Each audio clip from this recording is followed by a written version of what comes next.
Kau bukan Tuhan yang melihat rupa, Kau bukan Tuhan yang memandang harta. Hati hamba yang selalu Kau cari, biar Kau temukan di dalamku.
Ya puji nama Tuhan. Kita lebih dalam dan hadapan Tuhan, menyerahkan hidup kita, sehingga kita datang pada pagi hari esensial dan merasakan hadirat Tuhan. Bapa, aku datang padamu, kami menyembahmu, kami menyanyikan haleluya di hadapan-Mu. Inilah pujian kami Tuhan.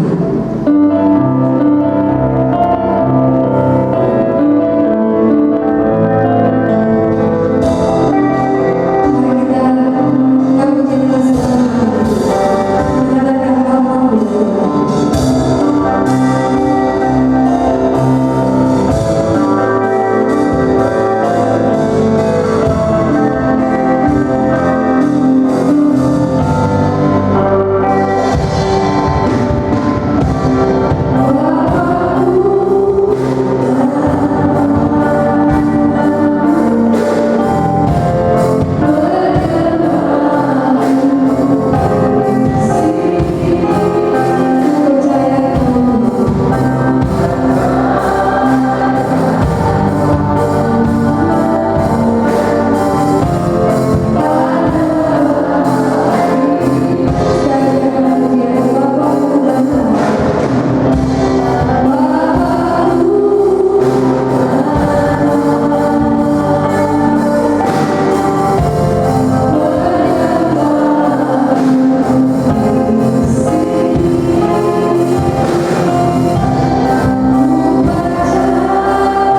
Shalom.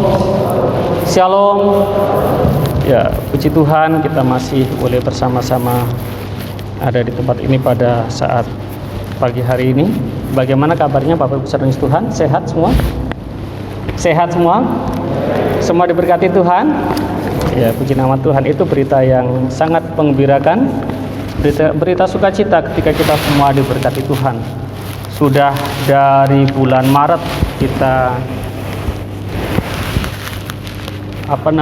dilanda oleh pandemi COVID-19 ya. Dan sekarang sudah bulan 11 ya, sudah hampir setahun ya, Dan saya juga sudah pindah ke Tiga Raksa sudah sekitar 2 bulan lebih ya.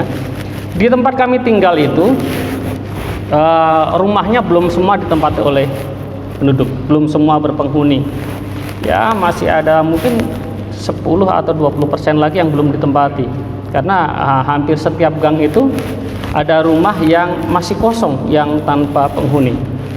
Dan kalau saya perhatikan, memang rumah yang dihuni dengan rumah yang tidak dihuni itu berbeda.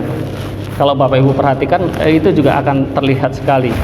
Misalnya di bangunannya, bangunan rumah yang tidak dihuni itu akan mudah rusak, dindingnya akan mudah rontok, lalu atapnya mulai rusak dan seterusnya. Ketika kami ngobrol dengan bapak-bapak di sana, wah ini rumah ini sebentar lagi roboh nih, karena sudah melotok semua plesterannya itu sudah melotok semua karena memang tidak dihuni. Rumah kalau tidak dihuni itu memang akan cepat rusak karena tidak dirawat. Tapi walaupun rumah dihuni juga, saya lihat juga ada perbedaannya tergantung dari bagaimana si penghuni itu. Sama-sama rumah itu belum dibangun, sama-sama masih asli seperti itu, tapi ada yang dia tetap kelihatan bagus, ya karena memang begitu ada rontok sedikit dia langsung dirapikan, ya dia orangnya open istilahnya begitu ya, istilahnya open. Tapi ada yang masa bodoh. Di depan kami pojok itu ada anak muda ngontrak di situ. Dulu saya suka matikan airnya karena dia suka lupa matikan air. Kalau nyalakan air itu suka lupa matikan air. Saya lihat ke dalam itu bukan seperti rumah. Di dalam itu plastik bungkus makanan segala macam berserak di situ di lantai.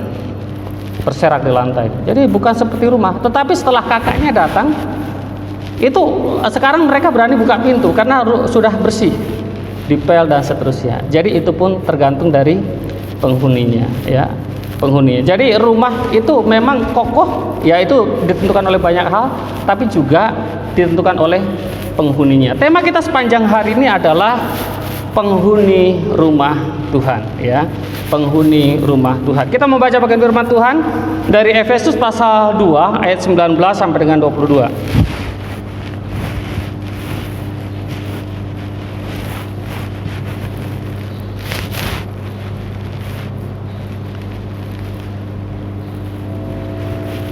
Efesus pasal 2 ayat 19 sampai dengan ke 22. Sudah mendapatkan semuanya? Ya, karena hanya beberapa ayat saja kita baca secara bersama-sama. Efesus pasal 2 ayat 19 sampai dengan 22. 1, 2, ya. Demikianlah kamu bukan lagi orang asing dan pendatang, melainkan kawan sewarga dari orang-orang kudus dan anggota-anggota keluarga Allah yang dibangun di atas dasar para rasul dan para nabi, dengan Kristus Yesus sebagai batu penjuru. Di dalam Dia tumbuh seluruh bangunan rapi tersusun menjadi bait Allah yang kudus di dalam Tuhan. Di dalam Dia kamu juga turut dibangunkan menjadi tempat kediaman Allah di dalam Roh. Ya, penghuni rumah Tuhan. Seringkali ketika orang berbicara rumah Tuhan, itu konotasinya atau pikirannya langsung ke suatu bangunan, satu gereja. Ini rumah Tuhan, ya jangan kita lakukan hal-hal yang nggak benar di rumah Tuhan, ya dan seterusnya. Tetapi yang dimasukkan dalam tema pada pagi hari ini Rumah Tuhan yang dimaksudkan dari Efesus pasal 2 ayat 19 sampai dengan 22 bukanlah satu bangunan, bukanlah satu gedung, tetapi yang dimaksudkan adalah diri kita, hidup kita, tubuh kita. Ini jelas kita dapat lihat di ayat yang ke-21. Di dalam Dia tumbuh seluruh bangunan rapi tersusun menjadi bait Allah yang kudus di dalam Tuhan. Di dalam Dia kamu juga turut dibangunkan menjadi tempat kediaman Allah. Kamu turut dibangunkan menjadi tempat kediaman Allah. Jadi yang dimaksud dengan rumah Tuhan di dalam tema ini adalah diri kita, tubuh kita. Tetapi pertanyaannya adalah, benarkah bahwa tubuh kita ini adalah rumah Tuhan? Walaupun Alkitab berkata bahwa tubuhmu adalah bait Allah, hidup kita adalah rumah Allah.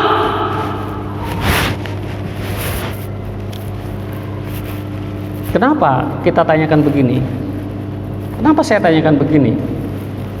Karena memang kenyataannya kadangkala seolah-olah tubuh kita ini bukan bait Allah. Seolah-olah bukan Allah yang mendiami diri kita. Contohnya, orang kok kelakuannya kayak setan, kan itu kan ya? Seperti dikuasai oleh setan. Hidupnya nggak benar, hidupnya asal aja. Semua kejahatan dia lakukan, enjoy saja melakukan kejahatan. Orang lain nggak tahu ini, enjoy saja melakukan dosa. Jadi siapa sebetulnya penghuni tubuh kita? Apakah Tuhan atau bukan? Tapi setiap orang yang mengaku Yesus Kristus adalah Tuhan, maka sesungguhnya Tuhan diam di dalam diri orang itu. Tapi kalau orang memang belum mengaku Yesus sebagai Tuhan dan Juru Selamat, maka Tuhan belum menjadi penghuni tubuh kita. Tuhan belum diam di dalam diri kita, karena kita memang belum pernah mengundang Dia masuk di dalam diri kita.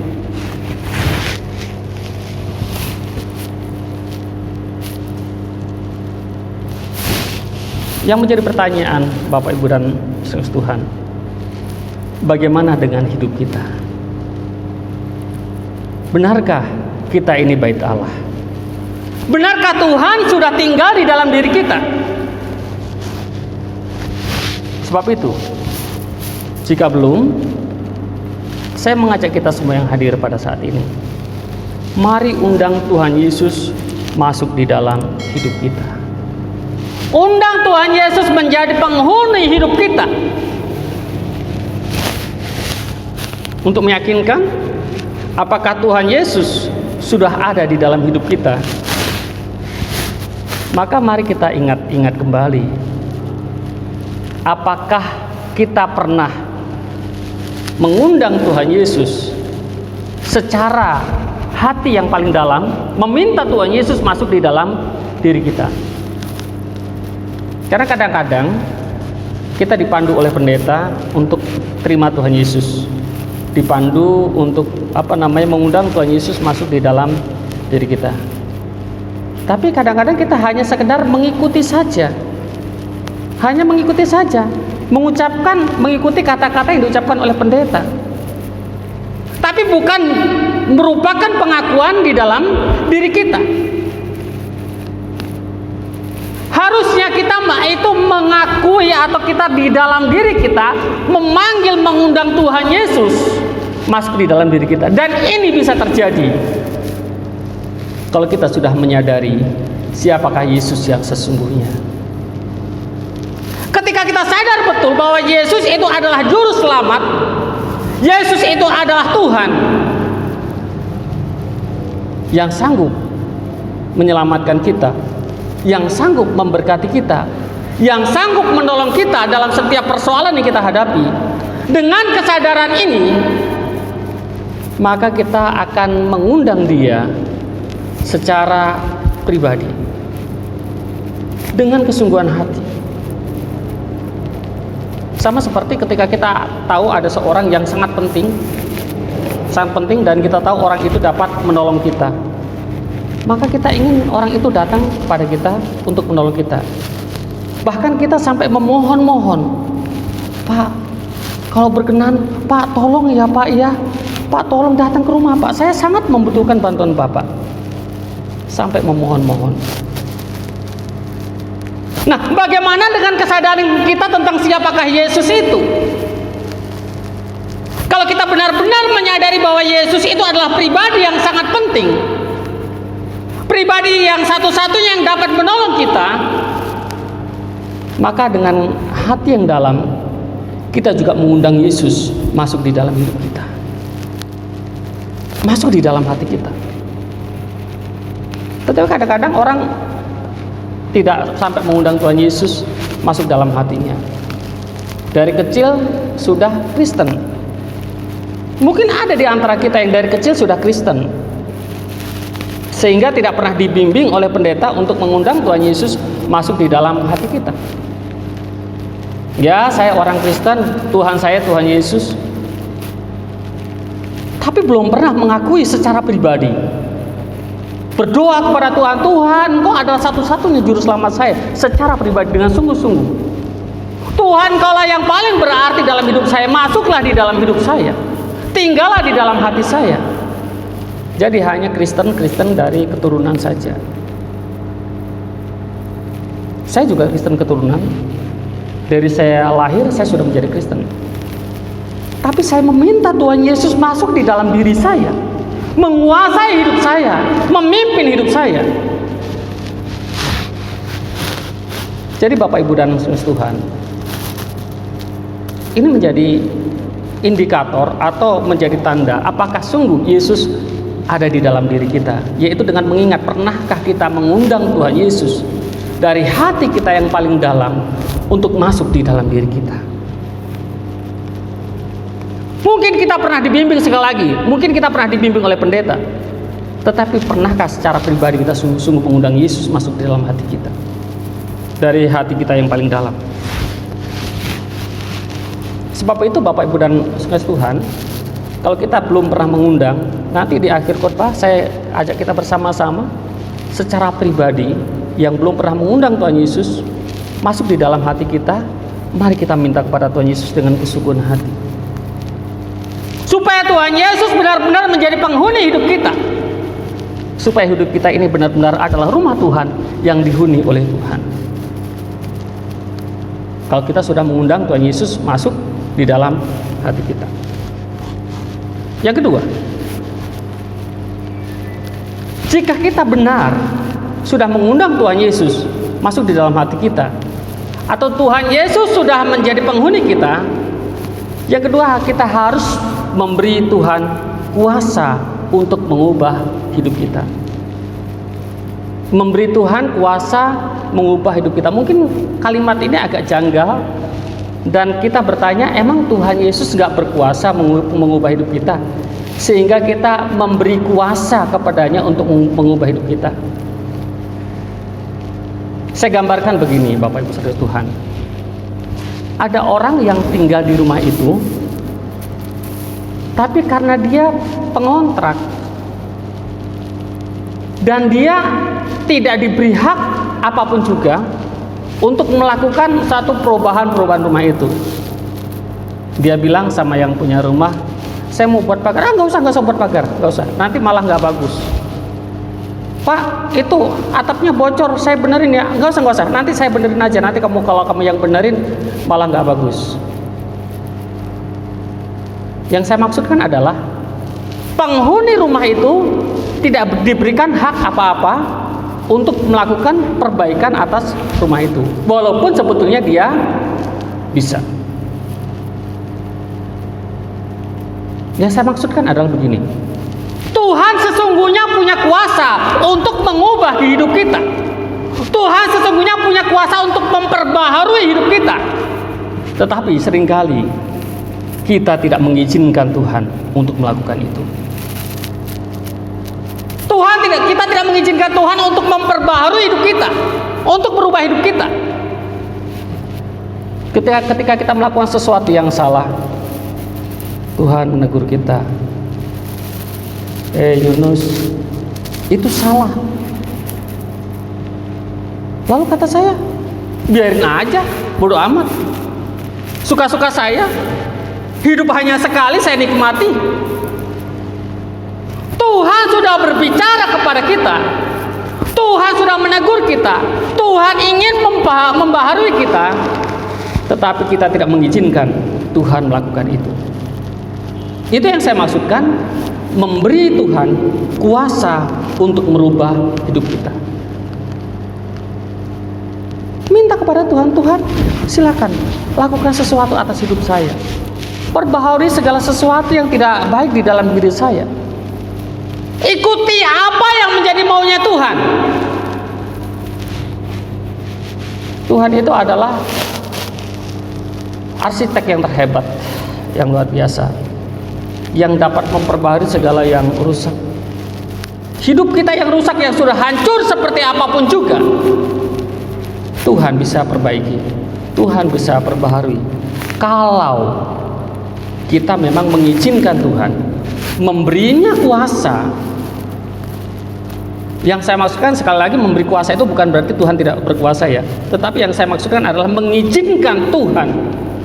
Karena Tuhan tidak mau memperlakukan kita seperti robot. Tapi setiap manusia diberikan kehendak bebas, free will. Setiap manusia diberikan kehendak bebas untuk melakukan sesuatu.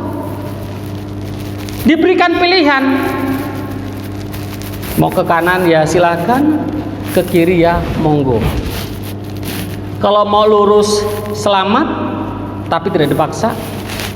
Mau ke kanan binasa, juga silahkan kalau pilih ke kanan. Tapi sudah ditunjukkan, yang benar jalannya adalah ke depan lurus. Tapi terserah sama kamu, mau ikut yang benar atau tidak. Seperti itu Tuhan kepada kita, tidak pernah memaksa kita. Sekarang tergantung dari kita. Tuhan punya kuasa untuk merubah hidup kita, untuk memperbaharui kita, tetapi apakah kitanya ini mau diperbaharui oleh Tuhan? Apakah kitanya ini mau diperbaiki oleh Tuhan? Kita sudah mengundang Tuhan masuk di dalam diri kita. Dan sekali Dia tinggal di dalam diri kita, Dia tidak akan pernah pergi. Ketika kita meminta Tuhan Yesus masuk di dalam hati kita, maka Dia akan tetap tinggal selamanya di dalam diri kita. Ketika kita mengaku Yesus Kristus sebagai Tuhan dan Juru Selamat secara pribadi, selamanya tinggal di dalam diri kita. Tetapi seringkali kuasanya tidak nampak. Seringkali sepertinya Tuhan Yesus tidak ada di dalam diri kita. Yang kita lakukan adalah seperti orang-orang dunia. Yang kita lakukan adalah seperti orang yang tidak mengenal Tuhan. Padahal kita pernah mengundang Tuhan Yesus masuk di dalam diri kita. Karena mata hati kita sudah tumpul. Karena kita tidak pernah mau mendengarkan suara Tuhan.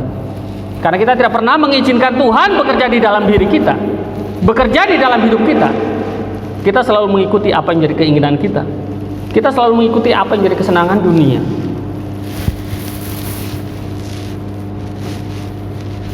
Bapak, Ibu, dan saudara Tuhan, beri Dia kuasa untuk merubah hidupmu.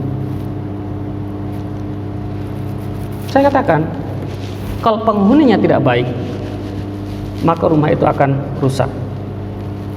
Penghuninya baik tetapi tidak diizinkan untuk melakukan sesuatu, maka sama saja rumah itu juga akan rusak, karena tidak diizinkan melakukan sesuatu.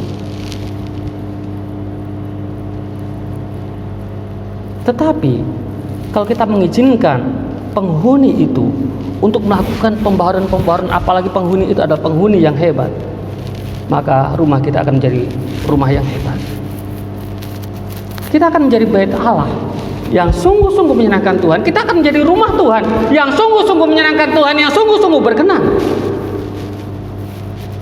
bukan menjadi rumah yang penuh dengan sampah, dengan kotoran, banyak dosa bertebaran di mana-mana. Tuhan ada di situ dan melihat, aduh, ini rumah sangat kotor, tidak menyenangkan hati Tuhan, dan rumah itu akan cepat rusak dan kita akan mengalami yang namanya satu penyesalan. Kenapa saya tidak izinkan Tuhan untuk melakukan sesuatu? Coba kalau saya izinkan Tuhan melakukan sesuatu, maka saya tidak akan mengalami kejadian seperti ini. Kalau saya izinkan Tuhan untuk memperbaharui hidup saya, kalau saya menuruti apa yang menjadi maunya Tuhan, pasti saya tidak akan seperti ini. Kita akan mengalami banyak kerugian ketika kita tidak mengizinkan Tuhan bekerja di dalam diri kita, tidak mengizinkan Tuhan melakukan pembaharuan di dalam diri kita. Tapi kita akan menjadi rumah Tuhan yang menyenangkan hati Tuhan kalau kita sungguh-sungguh mengizinkan Tuhan melakukan pembaharuan di dalam hidup kita. Kita akan diberkati dengan berkat damai sejahtera, dan berkat-berkat lain akan Tuhan limpahkan, akan Tuhan curahkan bagi kita.